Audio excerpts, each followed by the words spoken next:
All right, take it away. All right. Hi, and welcome to the Colorado Libraries for Early Literacy 2024 Annual Conference. You are at Supercharge, Effective Storytime Kit Planning, Creation, Use, and Sustainability with Jill Hinn. Our session ends at 1:20 and will be followed by a 15-minute break. If you run into any issues with the live stream, we encourage you to try refreshing your app or browser window. We ask that attendees watch the live stream and use the chat functions on Zoom. If you experience audio or connection issues, please try refreshing your web browser or Zoom app. I'll also be keeping track of the chat throughout the presentation. And now it is my great pleasure to hand it off to Jill Hinn.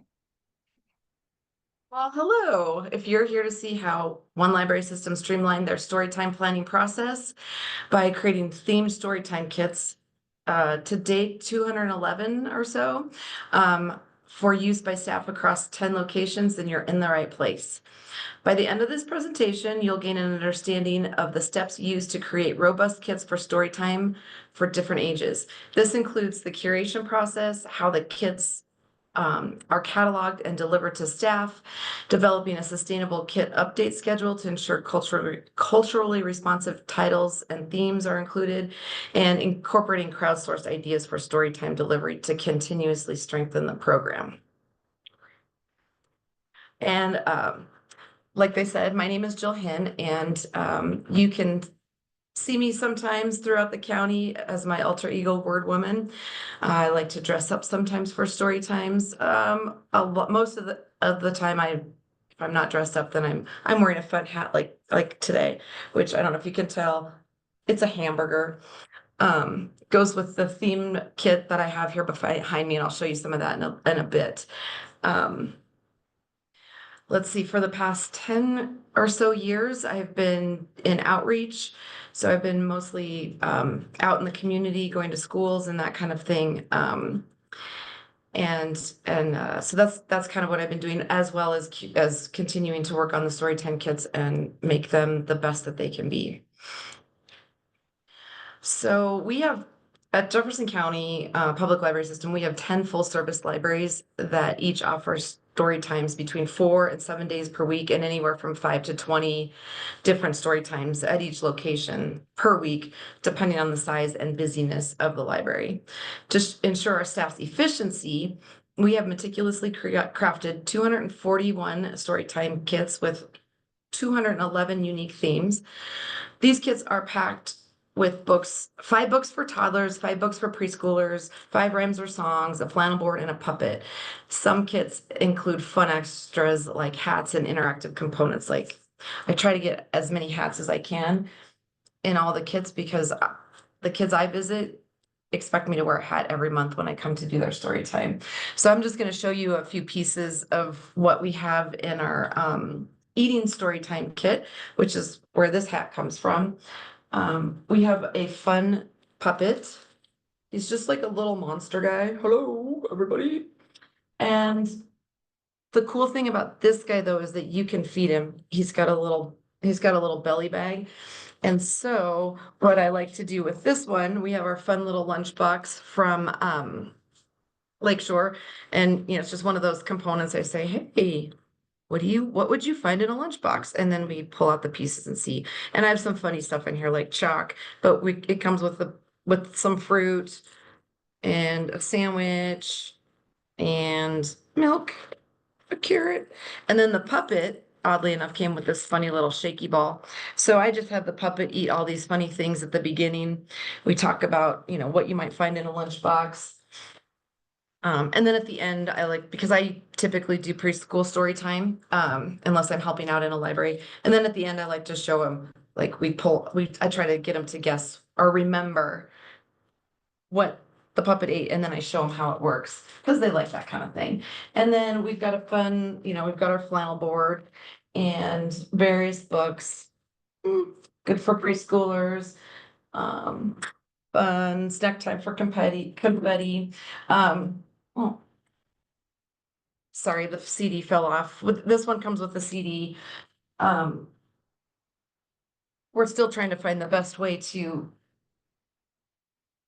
house our music, but for right now we've got CDs, and they can either the staff can either pull songs from our catalog, from our online sources, or they can rip that to their computer and then use it that way in their slideshows. Okay, let's see. What's next? There we go. So the kits originated when our Battle Library children's manager was seeking a way to reduce planning and prep for their story times. She was given some funds to create a starter collection of kits for use with toddler, preschool, and family programs. So that one has kids of all ages in it. And kits were used during multiple weekly visits from a private elementary school across the street. So then they got all kinds of different, they got picture books that were great for elementary school kids as well as the younger kids. Um, and they also, and those original ones also included the rhymes and the songs and crafts and whatever anybody thought they wanted to throw in there. So back in 2013, our library system went through a significant reorganization, which led to the establishment of core service teams for children, teens, and adults. As part of the kids and families team, one of our responsibilities is to work on system-wide projects. And so in 2014, I was asked to review and refine the contents of each of these already existing kits. The goal was to select the best 5 toddler books, best 5 preschool books, 5 rhymes and songs, and 1 flannel board that then could be used system-wide for the regularly scheduled story times, with the idea that that would help our staff, who probably, like a lot of libraries, don't have a lot of time. We have not enough staff and way too much to do. So, oops. So this was intended to help alleviate some of that stress. Um, so this is kind of a little snapshot of my process. And you can see there's a lot of picture books. I think that might have been the year that I was also on the Club Bells committee. So and we got a whole bunch of money to create more kits with, so we could buy new books for new kids and refresh the older kids. So that's just kind of a picture of like how they were all in my living room. And for story time kits, I find that I have to I have to have the book and I have to be able to read the whole thing. I can't just read a review and be like, oh, that's going to be good for story time, right? I mean, you know how that is. A great book doesn't necessarily mean it's great for story time. So I have to read them all. Same with the Club Elves Committee, if you've ever been on that. Which, if you haven't, by the way, I highly recommend joining sometime. It's a lot of fun. Um, let's see. Okay, I think I already said all that. Sorry, I'm just looking at my notes to make sure I covered everything. One thing also for our system, I was giving up some parameters of what books I could order, and I can only order books that we already have in our catalog, just because then we can order those as added copies and there's no processing, there's no stickering, and they just come straight to me and then I do what we need to do. But, I get around that by asking our selector if I come across a really good book, that's good for story time, it should be in our collection anyway. So I usually get, asked her to do that, and she typically does. So what I do is I just pull in all the books we have on a certain topic. And then once they all arrive, I just sit down to read them. And sometimes I open a book and, if there's like a paragraph on a couple of the pages, I'm like, nope, that's too long, too whatever. And then I don't even have to read those. But then I start reading through, and if I think it's a good one, I decide if it's good for toddlers or preschools. And then if it's a good toddler one, I put it in the toddler stack. Preschools. And then when I get to another one, then I arrange them, like I'm like, do I like this book better than this book? And I kind of, I rate them that way. And then because sometimes, depending on the topic, even if I'm only going back, say, 3 or 4 publishing years, some topics have a bajillion books. And so I can't, even if I have 20 great books, I can't necessarily include all of them. So I kind of try to limit myself to 10, but every once in a while, we might end up with 12. And then as time goes on, when I find a really good book, like especially with the last few years of how publishing has given us great books from are typically marginalized communities, and I want to put those, I want to keep those in those, I want to add those to pre-existing kits. Sometimes we get a little bit more than that in there. Um, and sometimes if any of you have ever ordered children's books, some of them tend to go out of print quickly. So I'd like to have more in my stack than I really want to have in the kit. And then if I get to the end and say if I have 12, 6 and 6 in each stack, and if they all are available to order from Baker and Taylor, then I'm like, okay, I'm just gonna get them all because they go missing and things like that too. Um, let's see.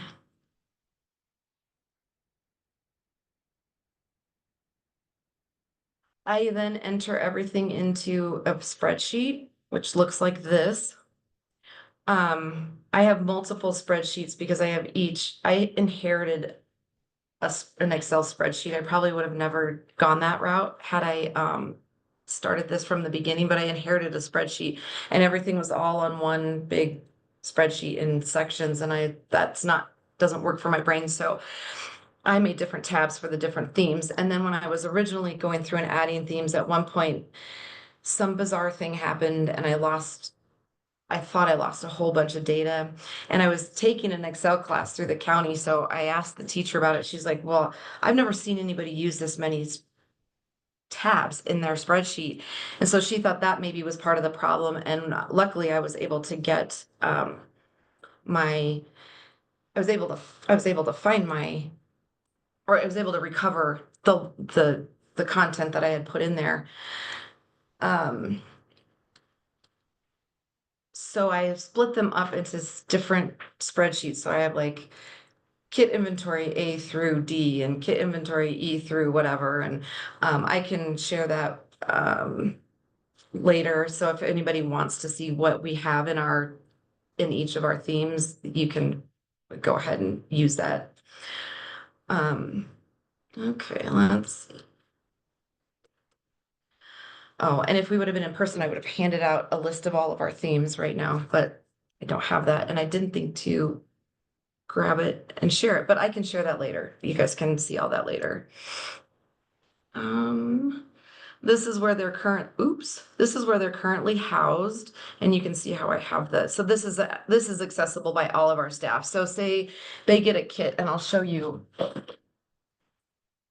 after a lot of research and trying by multiple people, this is what we ended up using for storing our kits. I just had them in regular, like Sterilite, smaller bins before that, but our delivery people didn't like those, so we had to find something that was a little more sturdy. So that's what we ended up doing with that.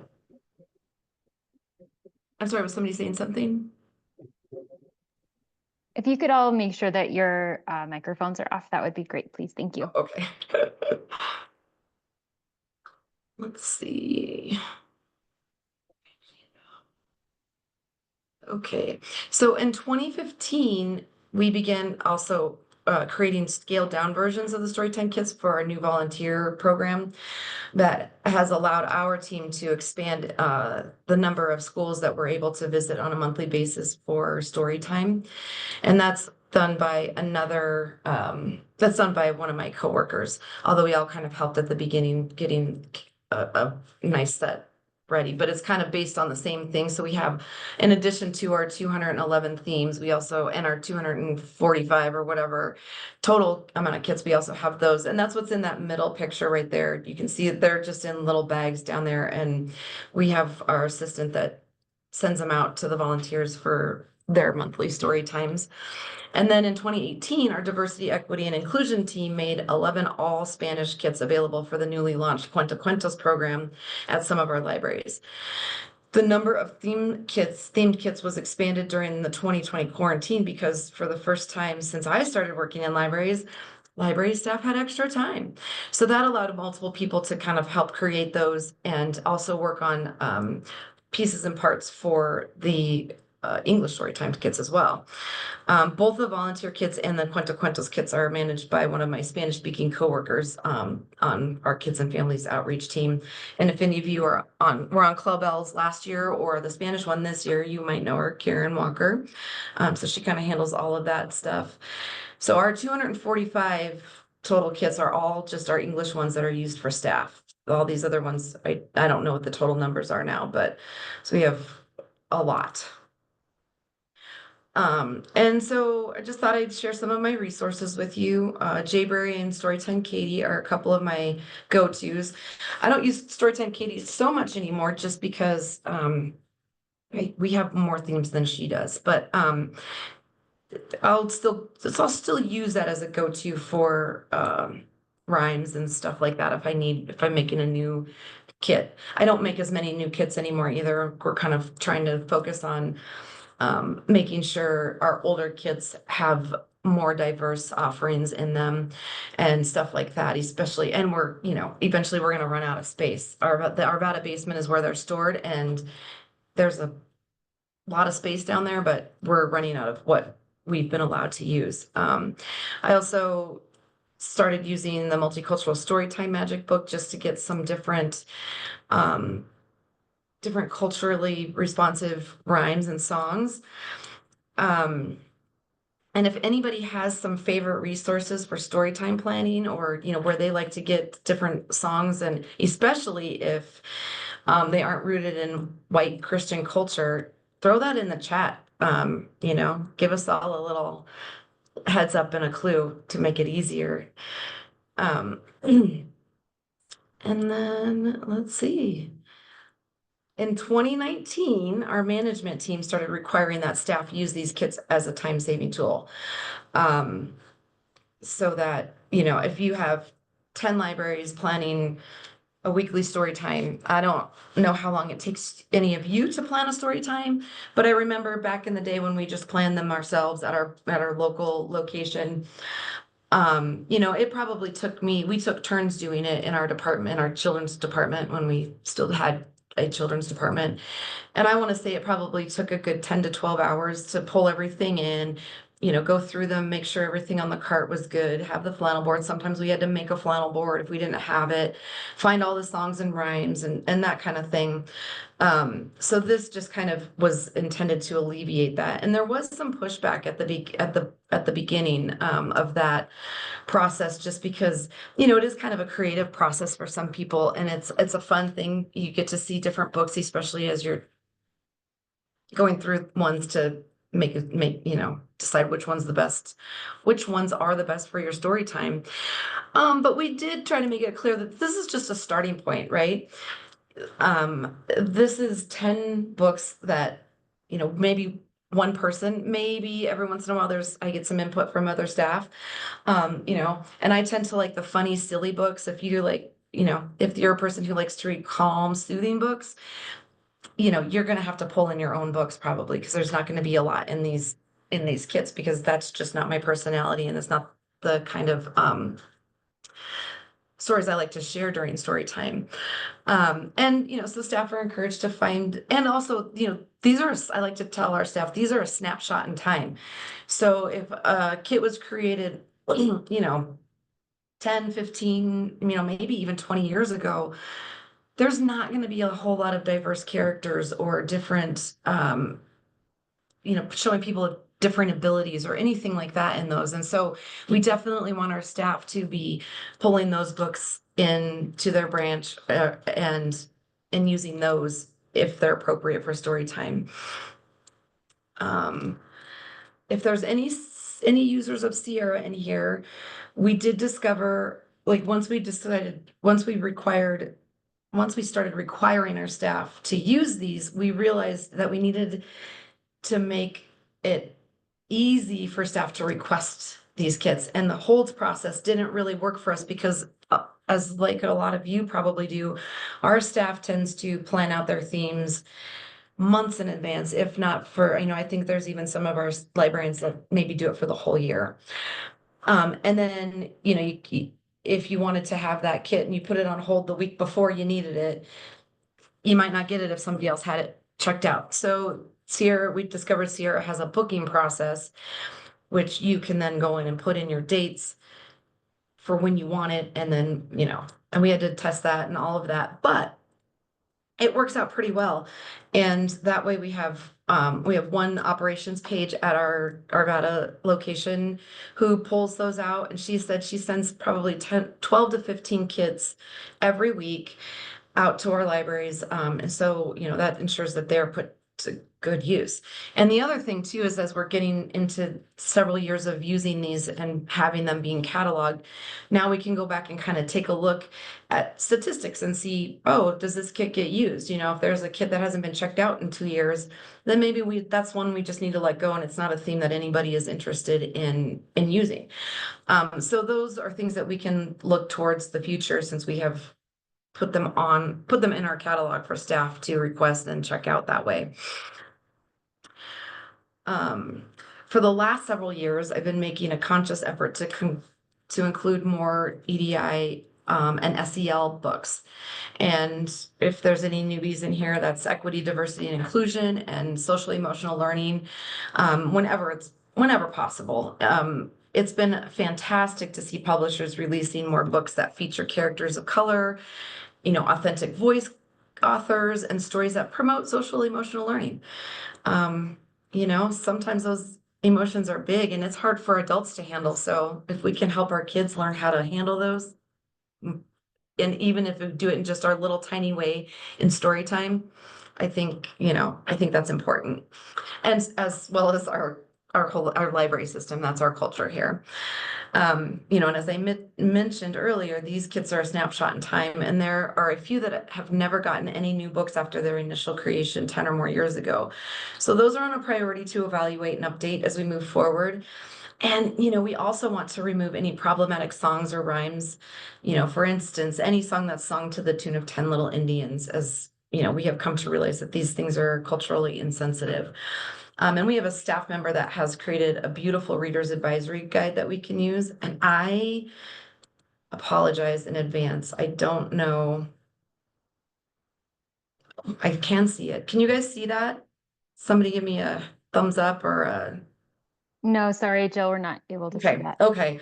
I forgot to go back and make sure my links were working. But this was just a passion project, I think, for this staff member. They kind of went through our catalog and started curating books that would be good for story time, and then they put it in all these different categories. Like we've got the LGBTQ, we've got, you know, Indigenous, Asian, like all, just all those different categories. And so that is a good resource for us to use. And then this hasn't taken off yet so far, but I did start this Storytime tips and tricks document. Because I've been doing this for a really long time, but and back at the beginning when I first started doing it, I would get ideas from overhearing my coworkers, or even just intentionally watching somebody do story time. And now I'm kind of in a vacuum because I go and I do story time mostly out in schools, and it's just me. And that's the same for my team. And so I don't get to see them do story time, and I don't get those ideas from watching other people. And sometimes because I've been doing it for so long, I maybe just ask some kind of silly question at the beginning while we're kind of waiting for everybody to get, settled in or whatever. And sometimes it turns into the best interaction and such a great thing to do with the kids. And I thought, how do I share this with people? So I started a Storytime tips and tricks document where our staff can go in and add any of those ideas. And some of our staff have used it, and I realize it's probably a good time to remind everybody that we have that and it's a resource. And so the idea behind that is that, especially if you're new at doing story time. And I remember, I don't know about you guys, but when I was first doing story time, I was nervous when I was doing it. And I was nervous to sing any kind of song that wasn't a subtraction rhyme, or, just all those kind of little things. And we have a 2-day Storytime excellence training that is wonderful. But, trying to remember all of those things and all of our resources that we have for helping staff give the best story time that they can, that can be a little bit daunting, especially if you're new at it. So the idea is that you could open up this tips and tricks document and say you're doing the eating story time, and you could see that, I would put in there how I use this puppet and how I asked the kids to think about what might be in a lunchbox, and then how we tried to get them to remember what the puppet ate. Like those kinds of things that you might not think of doing if you've never done it before, right? Or, it's just that's what that document's for. Okay, let's see. So as I mentioned earlier, we're currently in the process of formalizing our approach to ensuring that each kid is inclusive as possible. And we're considering adapting a tool developed by Denver Public School librarians for this purpose.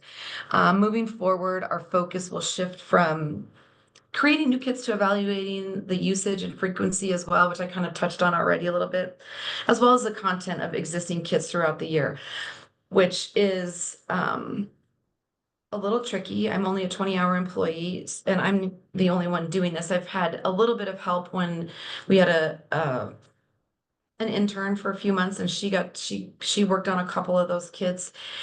And also when we were renovating our Evergreen location, that staff were they were out at different locations, and a couple staff did start working on that, but then ended up being too busy doing something else, and so that kind of fell through. And so we're kind of in limbo on that right now because it's been put on pause, it's been put on hold since there's not really staff time to um dedicate to that. But what I've been doing instead is when I'm reading, I'm in a library and I'm looking at the new bookshelf and I'm seeing new fun books that could go into a kit, especially if they're diverse in nature.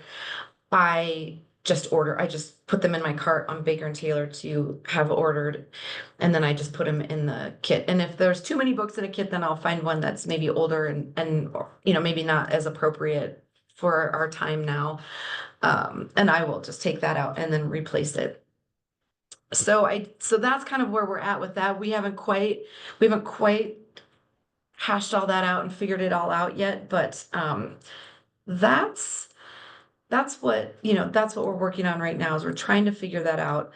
So if anybody has any great ideas for that, let me know. Because that we might use your idea instead of ours. So that's kind of it. That's the 10-year process, although I think it's going on longer than that now. We might be at 11 years now since I wrote this presentation last year. And it's gone through various pivots and modifications. And that's kind of where we are today, with over 200 themed storytime kits for our staff to use to jumpstart their storytime planning and hopefully save some time. And I see we've got a whole big 20 minutes left. So if anybody has any questions, now's your time to ask them. This goes a lot faster when there's nobody else talking in the room and having back and forth. So sorry if I went too fast through it. I feel the same about virtual presentations. Just like, Yeah, oh, I'm just like, I keep don't even know going. if anybody's listening to me. I'm just talking in a room. We're listening. I don't see any questions yet, but I did want to say just really quick, do you mind sharing all of your documents and things with us so we can share them out after the conference? Yes. Do you want me to just put them in the chat, or is there a place to do that for the whole conference? If you could email them to conference@clel.org, that would be perfect. I will absolutely do that. Yes. And just let me know, because I know last time when I did this at the CATS workshop too. And so I know that the first time I sent them, they didn't go through right. And I'm not entirely sure. I don't remember what I needed to do. So just let me know if they don't come through correctly. But yeah, so it should be I think there's 5 spreadsheets for all the A through Z. And if anybody wants, I'll have to check with my coworker and see if anybody wants the Cuentacuentos themed lists too. I imagine there's probably some people that would. I'll have to check with her though, because I'm not entirely sure how she she keeps her inventory. She might, because there's a lot less of them, and she started out hers program just she created it and did it the way that she wanted to do it. So they might be individual, but there's not as many of those. I think there's probably only around like 20 or so. So I can send those to you if they're all individual, if that's fine. I can send those as well. Great. Yeah, that would be helpful. Thank you. Okay, cool. Yeah. We have a question from Angelique. Would you ever decide to check the kits out to other librarians for their story times? Angelique, do you mean outside of Jeffco? Yes. Okay. How do you feel about that? I, as a librarian, I love to share, but I don't know. That would be something that we would have to, obviously discuss as a team first, and then we'd have to go through our manager, and then that would have to go to our administration. And then and then there'd be like, then how do you do it? Like we could do it through Prospector, but then does that make it available for like all the people in that can check out things through Prospector? So that would be maybe a little bit of a tricky situation. I think we do have enough that we might be able to do something like that, but so far it's not even been no, this is the first time anybody's brought it up. So I would have to say for the foreseeable future, probably not, but it's an idea for sure. That would be kind of cool. Great. Maybe the state library should like start making some story time theme kits, and then they would be available Yeah. for everybody. Hey, is Kate in this call? That would be awesome. If she's not, and she's watching this later, she should listen to that. That's a great idea. Um, I have a question, just kind of logistically. So when you have these kits, do you check them out? Like, does each kit have its own barcode, or does each item in the kit have its own barcode? How do you do that? So each kit has its own barcode, and then each item, can you see it? Hmm. Maybe, let's see, maybe I should stop sharing and then you can see it bigger maybe. So then each item in the kit has the barcode that's for that kit, and then the little sticker that says staff storytime kit. Because believe it or not, librarians aren't always the best at getting stuff put back into things, which sometimes I'm like, that's your whole job. Your whole job is to like keep track of things and know where to find them. But sometimes they have a hard, or a patron who doesn't know, like grabs something off the storytime kit and then thinks they check it out, even though it can't be checked out to patrons. So we've had a few things go missing like that too, but it's all fairly small and not a big deal. But that's how we keep track. Thank you. Question from Lisa. What specific things do you include in each kit? So our bare minimum, like I said, is the 5 books for toddlers, 5 books for preschoolers, 5 rhymes and songs or songs, um, flannel board, and a puppet. We got, oh, I think I forgot to tell this part. There was one year when I was working on them. I think it was maybe like the second or third year I was working on these kits, getting them updated and all of that. And our fairy, you might have seen the fairy godmother slide move. You remember the fairy godmother slide. I forgot to expand upon that. That's when our collection department realized they were going to have leftover money at the end of the year. And we have a use it or lose it situation going on for our collection budget. So they offered us money to buy puppets for all of the storytime kits. So that's how we ended up with that. So those are our bare minimums: a puppet, a flannel board, 5 toddler books, 5 preschool books, 5 rhymes and songs. And then one time and then what I was doing is I was just, for recorded music, I was just finding CDs in our collection, and then I would rip it and burn it to a blank CD and throw it in the kit. And one day I accidentally sent a message out to all of our frontline staff. I wasn't thinking, and I was thinking I was just sending it to, like the floor staff, because I didn't want to just send it to the librarians, because I thought, there's always that one person in each library that knows where all the stuff is, right? And it may not be somebody, it may not be the children's librarian, and it may not be anybody that's doing story time. So I wanted all the staff, because I just wanted more of those CDs, because I knew we weren't using them anymore, right? They weren't being used on a regular basis anymore. That's kind of, that was like past technology, but I was still using them for the kids. And then our collections manager was like, wait, you're doing what? What about copyright and all that? But then I got money for CDs. So then we have CDs, and we're still, I don't know how you guys use, oh, maybe that's something you guys can throw in the chat too, like how you guys manage your music for your story times, because we are not allowed to use a streaming service like Spotify or Amazon or whatever, even if, say like when I go out to a preschool story time, like I'm paying for Spotify. So I feel like I should be able to just play a song from Spotify if they have it and be done with it. But due to like our county lawyers not really understanding copyright, they're very strict on how they interpret that rule. So we can't use anything like that. And I know some, like each of our locations have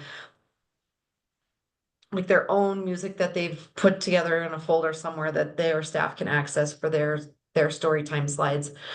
But it's not a system-wide thing yet. And so we're still kind of struggling with some of that, which is why we still have these old-fashioned CDs in there.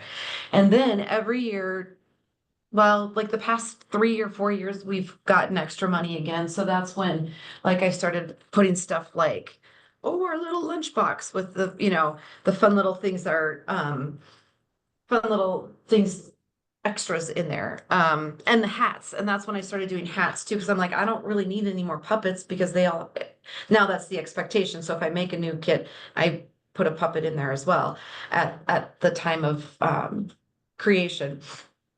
So then I was like, ooh, I should start getting hats. So I would say maybe a third of our kits, maybe up to a half, I don't know, now have a fun, funky hat in them too. So that's another new. So let me see if I can go back. Oops, that's not what I wanted to do. I'll share that once there was one slide. That showed some other kit contents too. So for our dress up kit, and I wanted to bring that one because it did have these extras. Lakeshore makes fun, like they're kind of thick masks that you can put up, and maybe it's because they're washable. So they're almost like stuffed animal masks, and they're different. And I think they're different animals. So there's like one year I ordered, I think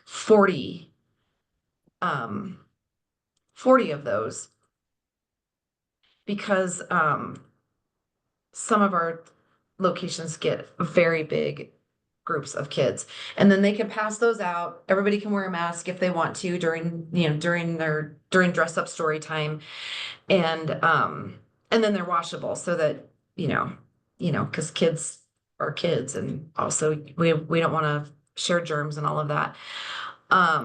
Our let's see. Sorry, I'm gonna see if I can go back and get this back up here. Okay, and then I forgot what I did. Now you can see all my notes. Um, I think I forgot to tell you about this slide too, so I should probably go back but that's just, no, I did not. Um,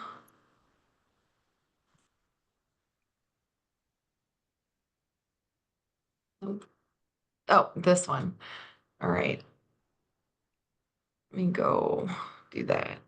Okay, so here's an example of a little fun extra that is in our fishing storytime kit. I made magnetic fishing poles from dowels, string, and magnets, and then cut out little funny fish and then stuck a magnet on the back. So at the end of story time, if that's something that that location wants to do, they want to provide an activity afterwards, there's an activity in there that they can do. A lot of our staff, if they do a craft at the end of story time, will also add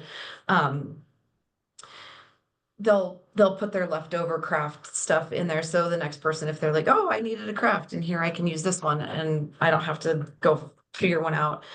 I like to try to put any kind of interactive thing in there with the kids. So a lot of them will have like that, how that fish, you see how that fish, that's just a laminated, like clip art, printed out, laminated and cut out. And so a lot of times I'll do stuff like that and put on popsicle sticks so they can, if there's a song or a rhyme that they can have something, we hand those things out and they can have something to manipulate and play with or use during a rhyme or song. Um, I had been putting like scarves and things like that into some of them as appropriate for certain, if it went with a certain rhyme.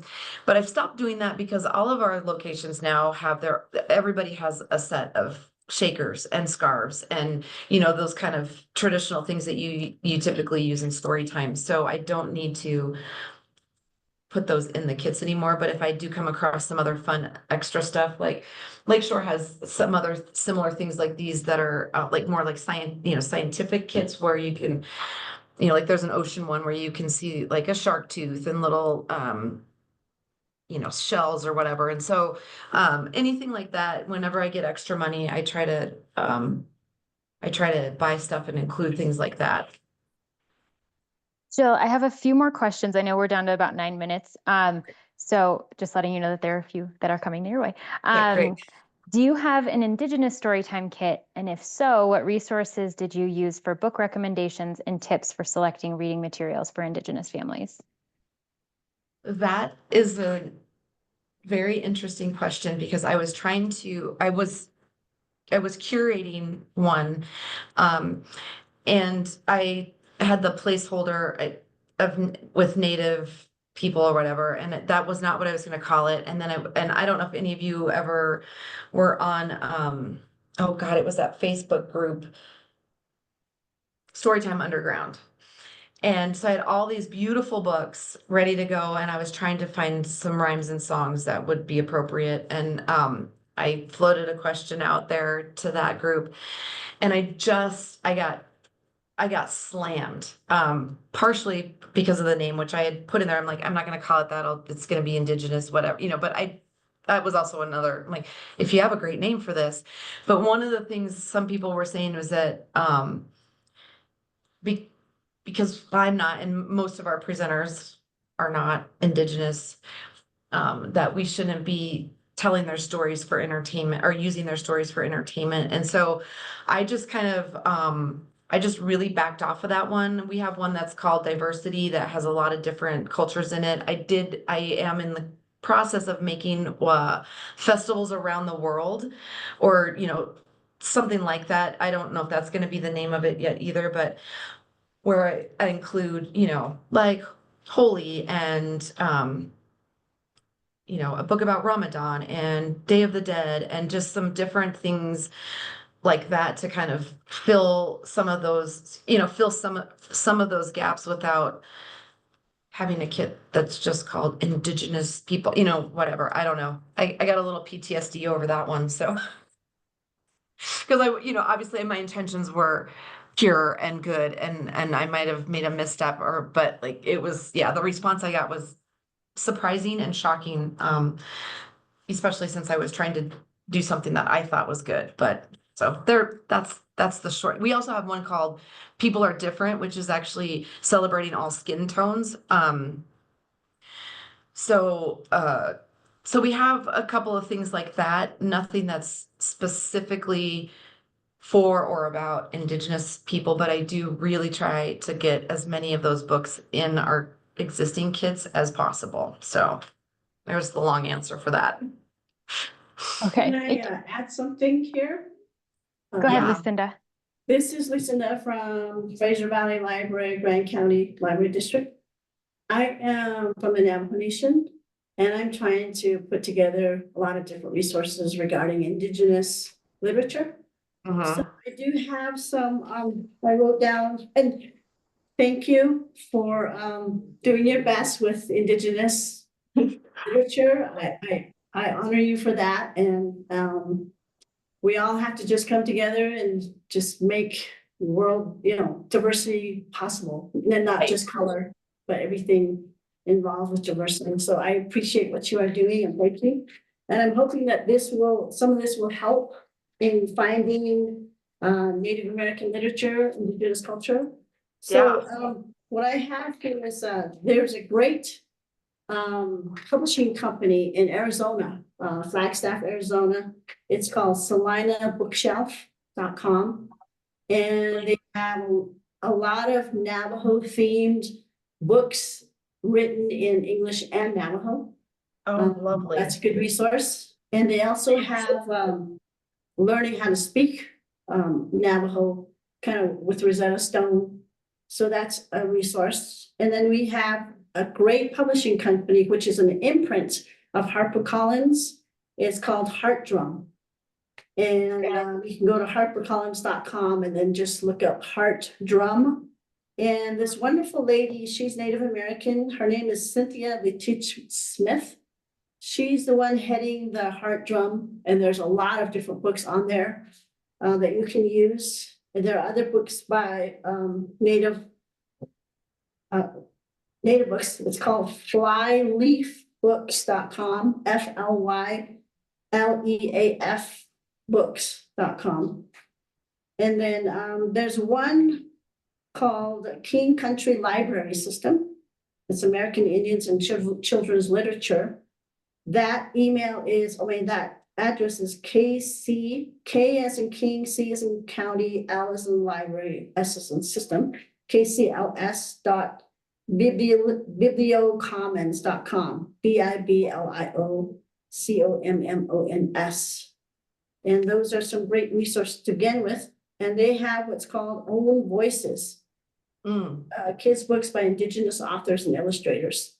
So Heart Drum is doing a big promotion on we need more diverse books, it's called, I think it was. And there's different resources. And the last one is called oyate.com, OYATE.com. And that one is shut down, but it's still up as an, honoring the person that used to do it.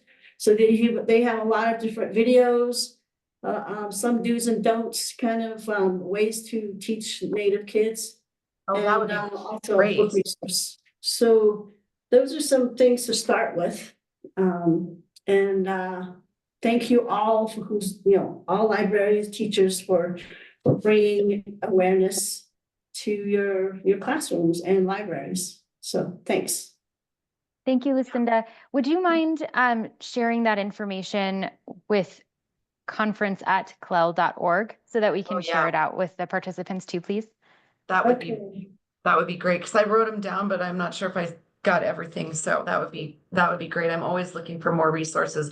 And I should mention too, I am currently in the process of changing our Thanksgiving storytime kits to giving thanks and including as many Native American books and just more books about giving thanks and just getting rid of the whole Thanksgiving kit idea altogether. And just remember Thanksgiving, try not to do headbands, feathers, and drums, and that's all about cultural appropriation, as a lot of you do know. Yeah, and none of that's in our Thanksgiving anyway. It's it's little turkeys, but I'm after taking the CLEL that BIPOC course a couple of years ago, I'm like, I don't even think we need to have Thanksgiving as a theme. So we're changing it to the giving thanks, and there's some really, really beautiful books that I've gotten for that. So Thanks so much, Jill. I'm sorry to cut everybody short here. I know there are a couple of questions that we didn't get answered. Is it okay if folks send you messages afterwards, Jill, to follow up on any questions that we still have? Yeah. I can, you know what, let me see if I can do it. Why is this chat doesn't look like. All right, I was going to put my email in the chat so people could just email me if they wanted to. Let me just tell you, it's Jill, JILL .Hinn, HINN @jeffcolibrary.org. So you can contact me that way, or I don't know if I need to go back and look at things in the chat or what, but. The chat has been kind of separated so that it is only going to the moderator. So not everybody's able to see that, but we will be able to get information out to folks following this presentation too. So thank you everybody for attending Supercharge Effective Storytime Kit Planning, Creation, Use, and Sustainability. And thank you to Jill Hinn for presenting. Our next sessions will begin in about 15 minutes. So please take a break, drink some water, do what you need to do, and we will see you for the next sessions. Thanks so much, everybody.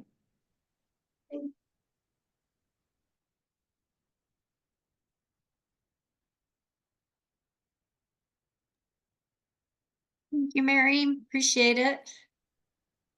We'll see. I think you're the moderator for floors too. Yes, yeah, I just decided to stay in the same room. Nice. Easier. Yeah, so are you finding that the chat is better if it's going only to the moderator, or do you think? So I asked Jill what she preferred, and she had wanted it just to go to moderator because she felt she would be too distracted by it coming to her. So let me look at the chat before I stop. Let me stop recording first.